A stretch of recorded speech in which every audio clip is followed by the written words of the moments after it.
Greetings, listeners, to podcast 216, an investigation of the Psalms.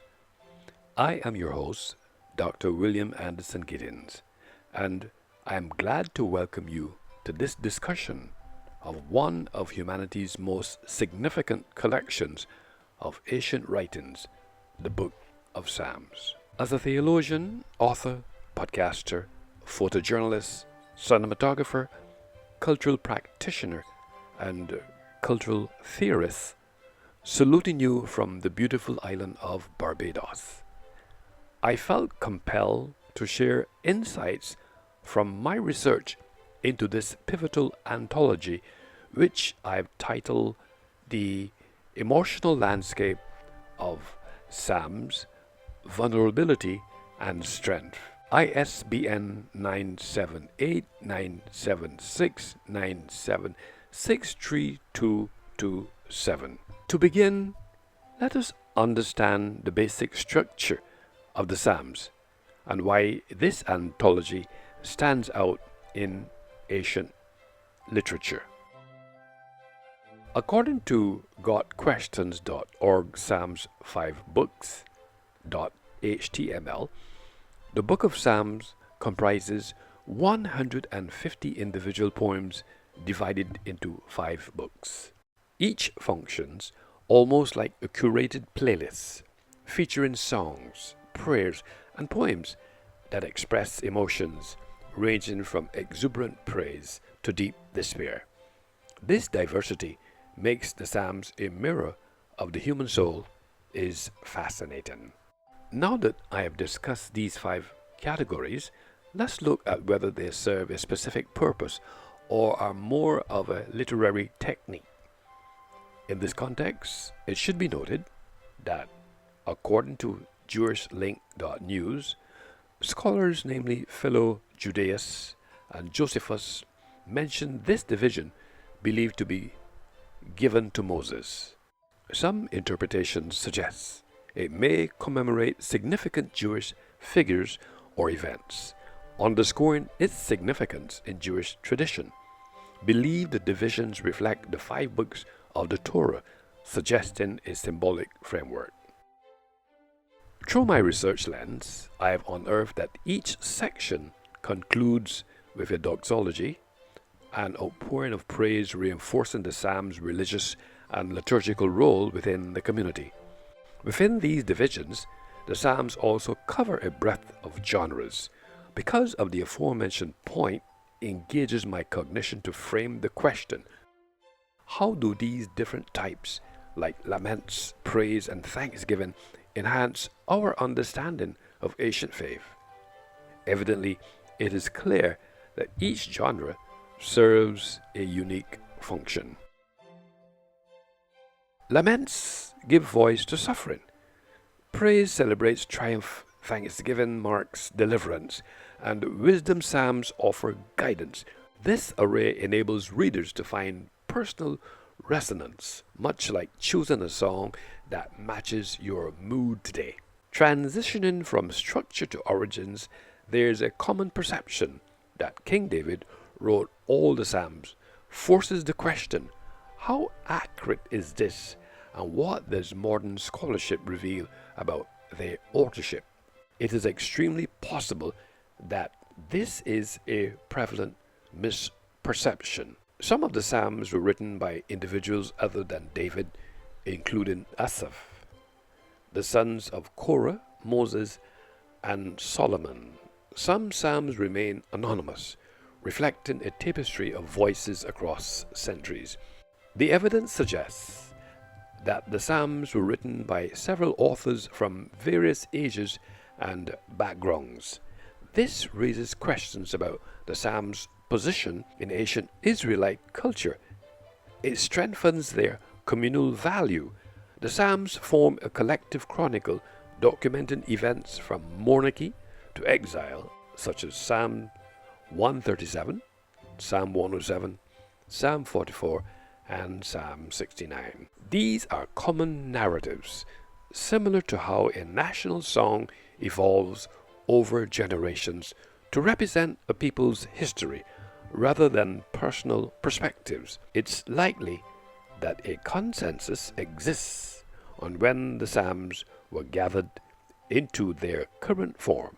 According to research, the majority of experts believe the Psalter took its final form following the Babylonian exile, Psalm 137 and Psalm 107. This process allowed later editions to stitch together prayers and songs from different periods, creating a unifying resource for worship and identity in times of upheaval.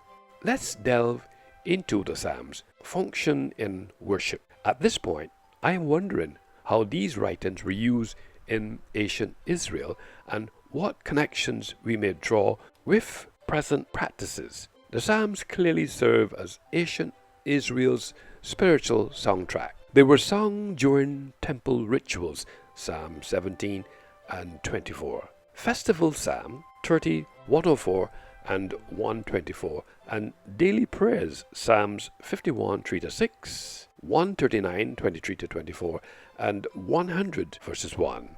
Much as hymns or popular music accompany our life milestones today. For example, Psalm 137 poignantly expresses communal grief after exile, akin to protest songs that unite people after tragedy. That emotional depth is really striking. According to BibleHub.com Tropical Lament, approximately 1/3 of the Psalms are laments, which satisfy the community's spiritual and psychological needs. Lament Psalms function as ancient therapy sessions, normalizing vulnerability. They provided a space for individuals and communities to express their grief and confusion, while also fostering hope and trust. Modern research in psychology affirms that articulating pain, like in group therapy, can foster resilience and healing. For example, expressing sorrow was not only accepted but encouraged. According to ChristianFaithGuide.com Psalms for Faith, the Psalms teach that faith isn't about suppressing negative emotions, but integrating them, transforming despair into endurance. This resonates with current mental health movements advocating openness about emotional struggles.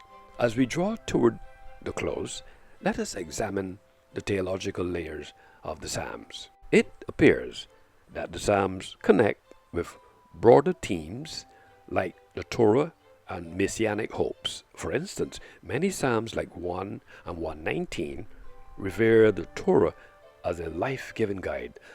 Others, such as Psalms 2 and 72, hint at an anticipated leader, fueling messianic expectations in both Jewish and Christian traditions. This dual focus roots the Psalms in both legal and prophetic spheres. Given their adaptability, it is logical to assume that the Psalms continue to shape spiritual life across cultures and eras in the area of their poetic richness invites interpretation. Psalms have inspired countless hymns, chorale works, and personal devotions worldwide.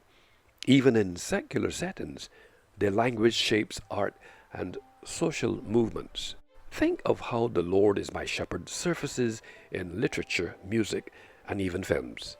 In essence, the enduring lessons we can draw from this ancient anthology for our own lives today is the Psalms reminds us that expressing vulnerability is a pathway to strength. Their honest engagement with joy, doubt, and pain offers a timeless toolkit for navigating life's complexity, inviting us all to voice our reality while reaching for hope and connection. Thank you for exploring this precious anthology with me and understanding its significance in our lives daily. Reflecting on the authorship, intent, and profound lessons contained in these poetic expressions, we gain a better understanding of their position as an enduring resource for understanding ourselves and our relationship with God.